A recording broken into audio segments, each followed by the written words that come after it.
Fide.email, you don't need to compromise faith to participate in the modern world. Instead of pushing ads and invasive practices that conflict with Catholic values, we built Fide to reclaim technology for Christendom. When you use Fide.email, you declare your commitment to technology that defends Christian tradition. Join Fide.email today and use technology to advance Christendom. Back in late January of this year, after the new presidential administration came into office, USAID was shut down and foreign aid program funding was largely suspended. That resulted in the U.S. bishops erupting in outrage. In fact, they were their response was far more, we'll say, over the top than they had been previously on the entire migration issue. Suddenly, it was as if this had hit really close to home for them. They erupted in unbridled outrage. The NGO bishops politician pipeline was exposed for all to see. And what was kicked off was several weeks of scandals as independent groups began poring over government records of funding to various NGO groups. This exposed billions upon billions of dollars given directly by the U.S. government to Catholic Charities and the U.S. Conference of Catholic Bishops for funding on the migration issue, for them to receive funding to undermine the social fabric of the United States. That story really only went away from Catholic headlines with the passing of Pope Francis on Easter Monday. Now, 6 weeks into the pontificate of Leo XIV, the news is back in headlines. Let's go into how this stuff came to everybody's attention. Goes first to Bree Dale, on X posting. U.S. Catholic bishops under federal investigation. The U.S. House Committee on Homeland Security and Subcommittee on Oversight, Investigations, and Accountability have issued letters to over 200 NGOs, informing them of investigations for the use of federal resources to facilitate illegal immigration. U.S. Conference of Catholic Bishops, USCCB, and Catholic Charities are listed by name in the press release. And then she asks for people's thoughts. Now that's interesting. Let's just go right to the source on this, shall we? You see, the U.S. Homeland Security House Committee posted this to their official website. This is right from the government website for the House of Representatives. Under the headline, Chairman Green Bershine launched probe into 200 NGOs over their use of taxpayer dollars during the Biden-Harris border crisis. Now, you can forgive them for being partisan about this. It is a Republican-balanced House. They are the ones in control of it. And as such, this will be a partisan issue. Keep that in mind, especially with the phrasing. But there's nothing inaccurate about what you're about to hear. This should put the U.S. bishops on notice. And you would think this would cause them to suddenly be a little more diplomatic on how they talk about things, to maybe rein in their activities just a little bit.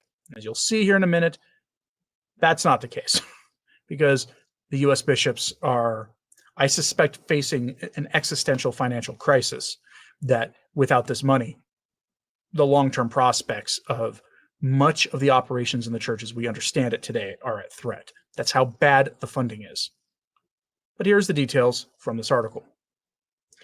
This week, House Committee on Homeland Security Chairman Mark E. Green of Maryland and Subcommittee on Oversight, Investigations, and Accountability Chairman Josh Bershine launched a probe into more than 200 non-governmental organizations that were involved in providing services or support to inadmissible aliens during the Biden-Harris administration's historic border crisis.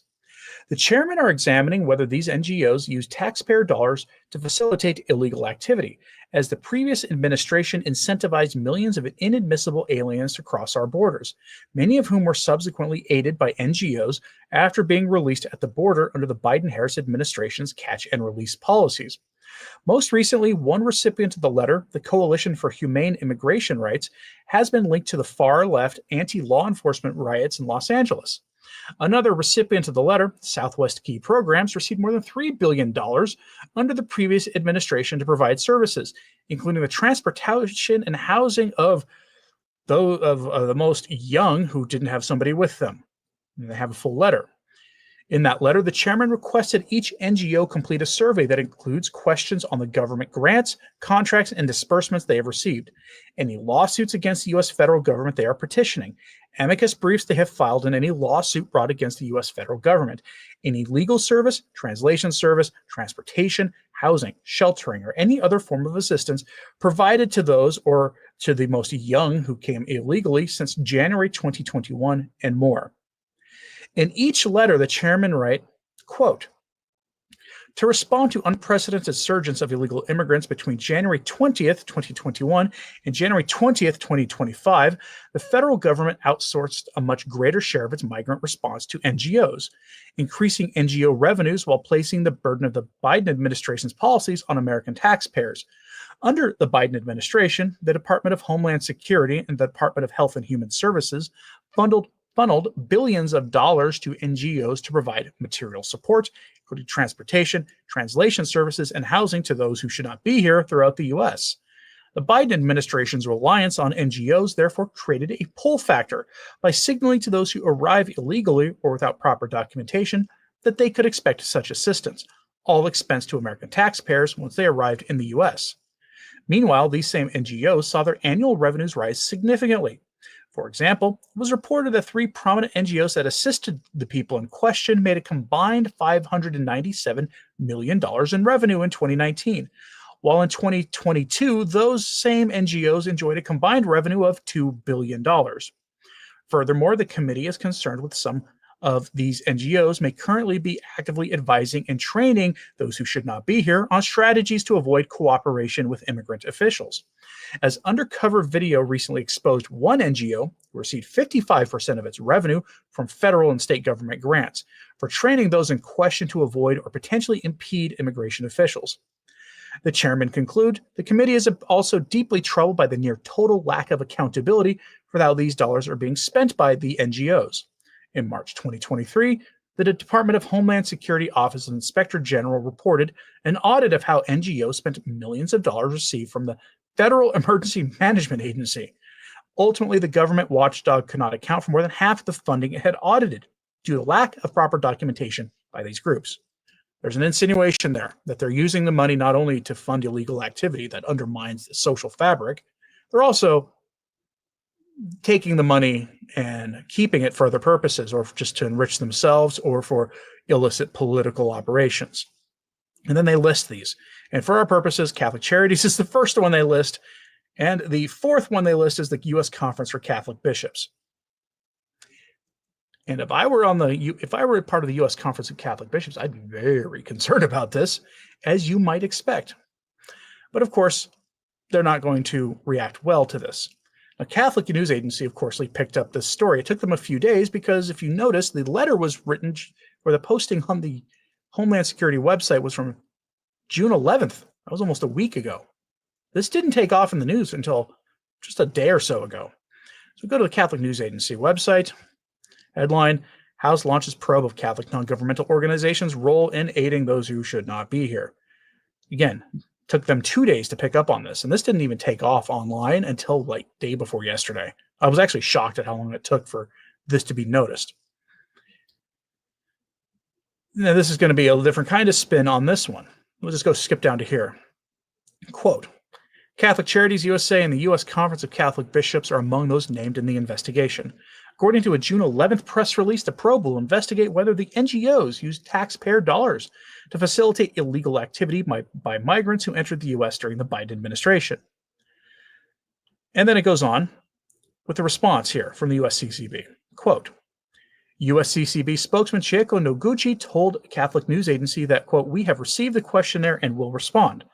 For over 45 years, the USCCB has entered into agreements with the federal government to serve groups of people specifically authorized by the federal government to receive assistance, Noguchi said. She added that this includes refugees, people granted asylum, unaccompanied most of young people, then those who've been the victims of being illicitly moved, and Afghans who assisted the U.S. military abroad.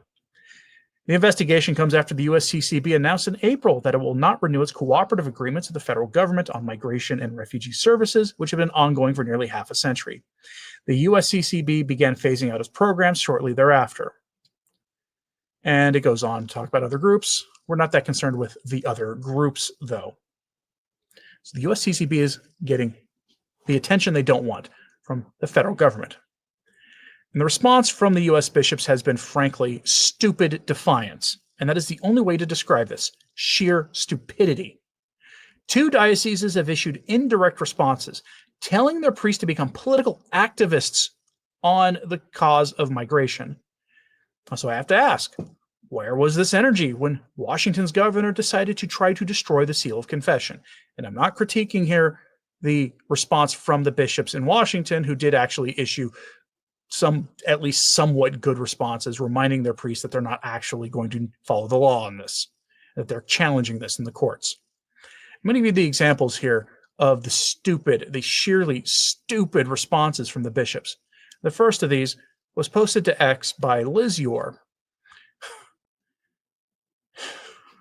She says, quote, "Is this the Leo effect? San Diego bishops organizing a protest at federal courthouse.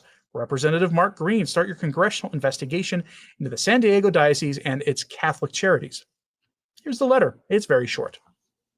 This is a letter from the Office of the Vicar General for the Diocese of San Diego. This is the official position of the Diocese of San Diego to this. "Dear fellow priests, deacons, and ministry leaders of our parishes, on the morning of June 20th, which is International Refugee Day, a group of priests and faith leaders are planning to visit the federal court building to stand in solidarity with migrants who are making their court appearances. We know that migrants and refugees find themselves in the difficult predicament of being called to appear, which is what the government asks of them, and then being given orders for expedited removal from our country. This group of priests and faith leaders will simply be present during this process, as it has been experienced that the presence of faith leaders makes a difference in how the migrants are treated. Unfortunately, it will most likely not change the outcome. Following the court appearances, the faith leaders will have a press conference that the clear message that people of faith stand with immigrants and refugees can be delivered to the broader public. It gives you time and place. Being present will be a good way for us to give witness and stand with immigrants on a day in which, across the diocese, we will all celebrate a Mass at our various parishes dedicated to our immigrant brothers and sisters. Signed by Most Reverend Ramon Bejarano, Auxiliary Bishop, Most Reverend Felipe Pulido, Auxiliary Bishop, Most Reverend Michael Pham, Bishop Designate." He's the new Bishop of San Diego, hasn't officially taken office yet. He is replacing now Cardinal Robert McElroy of Washington, D.C. And Pope Leo XIV appointed the new bishop there, and he has been full-throated Bergoglian on this issue. The bishop has. So we put that under the mixed results for the actions of the Pope when it comes to his appointments, because that bishop, good on a lot of things, on this issue, absolutely terrible. But it's not the only one. This is not the only diocese where this has been the absolute bizarre response. And the second comes from the mainstream secular media. Go to a Dallas news station local affiliate for this. Headline: Leader of the Catholic Diocese of Dallas issues statement on immigration amid national unrest. The Diocese of Dallas remains steadfast in its mission to accompany all who are vulnerable, including the immigrant and refugee, Bishop Edward J. Burns wrote. And you can imagine what this is doing for evangelization efforts with Protestants and others who, for whatever reason, intuitively seem to understand that nothing in the faith tells us to just open up our boundaries and let anybody in who wants to come in, regardless of the consequences for people. In fact, the Catechism of the Catholic Church makes it very clear what our duties are. And it makes also very clear what those who are coming to a new country, what their duties are. They're to follow the laws, including the laws of entry. And Caesar has the right to restrict who can come in. That's pretty cut and dry. But for some reason, it's not so cut and dry to these people. Here are the details from Dallas. Quote, amid nationwide tension and protests over deportation efforts by ICE, including here in North Texas, the leader of the Catholic Diocese of Dallas issued a statement in support of immigrants and refugees. The Diocese of Dallas remains steadfast in its mission to accompany all who are vulnerable, including the immigrant and refugee, Bishop Edward J. Burns wrote. This is a matter of human dignity and faithful discipleship. Burns further wrote that while the diocese recognizes every country has the right to protect its borders, families also have the right to seek a better life, particularly when fleeing violence, persecution, or poverty. At this moment, many of our immigrant brothers and sisters in North Texas are living in fear. Fear of removal, family separation, or the loss of a home that they have worked so hard to build, he continued. They're not strangers to us. They are our parishioners, our students, our neighbors, and our brothers and sisters in Christ. May we never forget that every immigrant is created in the image of God. He cited a quote from Jesus. I was a stranger and you welcomed me, and urged all Catholics to respond with compassion, faith, and prayer, rather than with division or anger. The Church is called to do what is right and just, and we do support legal reform that is compassionate and humane, Burns wrote. We call for policies that uphold both the rule of law and the sanctity of the family. The statement comes as protests are being organized around the nation this past Sunday during a military parade, yada, yada, yada. You get the idea. That parade they tried to rebrand as the president flexing his ego for his own birthday when it was the birthday of the U.S. Army. So, again, media, can't really trust them at all. I don't recommend you trust the media. But this is the tone-deaf response from the U.S. bishops. And should we be surprised? I don't think so. They've demonstrated time and again that they are willing to risk everything on this issue. This is the hill they'll die on, and I don't know why that is. Other than you go back to what Lepanto, some independent auditors have found looking at just U.S. government records on this.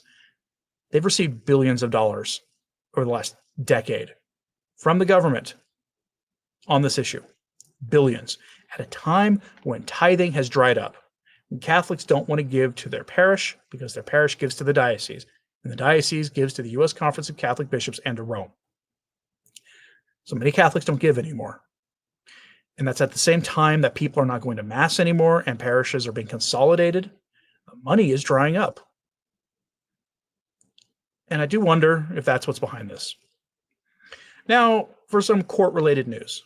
Nuns in the state of New York have been locked in a legal battle against the state government, which had issued a mandate that insurance provided to employees must provide coverage to the sacrifice to Moloch with no exemptions for religious employers. This would include nuns employing laity to do things like be groundskeepers or sell their products that they make or whatever else it is that they might hire laity to do.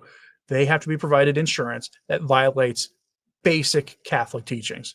So the nuns did what you would expect them to do in the U.S. They took the state of New York to court. We get this update here, which comes to us from, where did I put that link? Hold on. Oh, come on. There it is. Okay. Somebody posted this link on X. And so we go here. The Supreme Court just ruled in favor of nuns fighting New York's mandate for the sacrifice to Moloch. The ruling orders New York courts to reconsider whether the state can force religious organizations to pay for such. Reconsider is the key question. That's not no, this isn't legal. You have to re-examine the question. And it orders the courts in New York. New York City has been dictating the politics of the makeup of the politics of the entire state of New York for a very long time. So those judges are going to be very liberal who are being told they have to reconsider. So don't be shocked if they come down with another ruling against the nuns. The petition for a writ of certiorari is granted, the judgment is vacated, and the case is remanded to the Court of Appeals of New York for further consideration in light of Catholic Charities Bureau Incorporated versus Wisconsin Labor of Industry Review. So that's what happened there. I expect personally to see the nuns told they still have to cover it because it's New York, which has been run basically by Satan for decades. Now, the story's a little different, though, in neighboring New Jersey. Another court case is a concern to Catholics. So we go to a local news affiliate here. We're talking like local news in New Jersey. Headline, New Jersey Supreme Court grand jury probe into McCarrick kinds of problems can move forward. The New Jersey Office of the Attorney General announced a grand jury probe in 2018 after allegations against Cardinal McCarrick and other members of the clergy. So they're going to begin probing the dioceses in New Jersey and the parishes to see what it was they did. If they did anything illegal in sweeping away the McCarrick situation in New Jersey, which is the home of literally Ted McCarrick. He was one of the archbishops there before he became the Cardinal Archbishop of Washington, D.C. So this is going to be, I think, a rough day for Tobin and the other cardinals in that area. And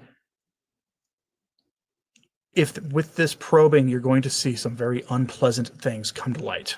There's only no other way to describe this. This could become the story of the year. We're talking about Ted McCarrick, after all. Quote, in a huge win for those who survived McCarrick evils inflicted on them, the New Jersey Supreme Court has ruled that a grand jury investigation into this in the Catholic Church can move forward. Writing for a unanimous court, Chief Justice Stuart Rabner wrote, the state has the right to proceed with its investigation and present evidence before a special grand jury. If the grand jury issues a presentment, the assignment judge should review the report and publish it if it complies with legal standards. The ruling is welcome news to those who survived this and advocates who have been fighting for transparency. I'm elated to see the New Jersey Supreme Court find that no institution or organization which deals with the public should be able to conceal crimes committed against the most vulnerable, putting others at risk, says Mark Crawford, someone who had this done to them when they were young, who went on to form the Survivors Network for Those Harmed by Priests, a group called SNAP. Secrecy and silence are the glue that allows this to thrive. The New Jersey Attorney General first announced a grand jury investigation in 2018 after former New Jersey Archbishop Ted McCarrick and other clergy members were publicly accused of this. And when they were saying they were publicly accused, this was Vigano. News 12 senior investigation reporter, as part of the news, if you want to watch the video, you can. It's a minute long. The Diocese of Camden has successfully blocked the investigation in court, and because the lower court sealed the records, the court battle had been playing out in secret. In a written statement, First Assistant Attorney General Lindsay V. Rutoyo says, we are grateful for the New Jersey Supreme Court's decision this morning confirming what we have maintained throughout this lengthy court battle. There was no basis to stop the state from pursuing a grand jury presentment on statewide evils by clergy and the conditions that allowed it to go unchecked. We remain committed, yada, yada, yada. I'm going to tell you now that this stuff, combined with the Catholic Charities things, opens the door to the persecution of the church. It does. It really does. And I don't mean people being held accountable for evils. There's a difference between having some chancery officials, including the bishop, face legal consequences for violating the law on things they should not have been doing. This further turns the opinions of the people against the church. And I don't really care about their esteem, but this does enable the state to take more drastic actions. If New Jersey has not had a seal of confession violating statute yet, it will soon. That's just one example. And it's the home of Ted McCarrick, the man who is an evil gift to the church. It's an affliction that just keeps on giving. Curious what you think about all this. Let me know in the comments. Norland says, what gets me is that the bishops act like our tax dollars belong to them. So yes, they need to be investigated. They do. They acted as if they were entitled to it. And I will tell you, you're always reminded of this whenever that collection plate comes before you and they ask, especially for a second collection, because despite all of this, they still do Catholic Charities appeals. They still do the Rice Bowl appeal. They still do the appeal for the Pope's special collection, which Catholics under Francis refused to give to. Be interesting to see if they give to Leo, if he's shifted the conversation on it that much. But I'm curious what you all think of this, so let me know in the comments, please. Like and subscribe if you haven't. It does help. Sharing this on social media helps too. We're not here to make you angry at these bishops. They do a good enough job as it on. Pray for them. Souls are on the line. The freedom of the church is on the line in these cases. Maybe pray that the bishops have their consciences illuminated so they stop working with Caesar on things that are absolutely evil. I'm Anthony Stine. Ave Maria.